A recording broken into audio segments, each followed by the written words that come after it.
Ito ang aming punla. Malapit namin transfer doon.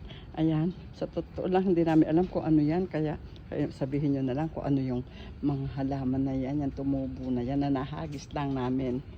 So kasi nga akala namin hindi na pwede. Hindi namin naalala. Sa dami ng pinunda namin, hindi namin alam kung ano yun. Itong verde na ito mga idol. Ano yan? Ayan. Tapos ayun.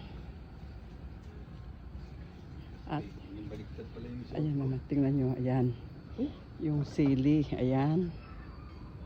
Ito ang okra, hindi rin gumanda. At ito nga, puro langgam, kaya namamatay ang ating mga halaman.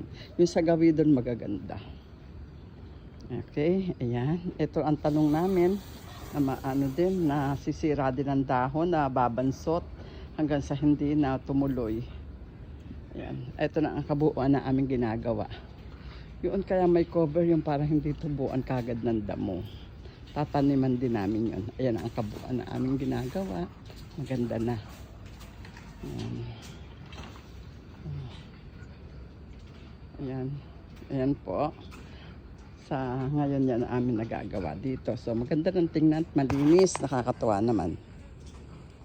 At ito ang aming pinandidilig. Ito po ang aming pinandidilig. Sari-saring mga gulay. Ayan.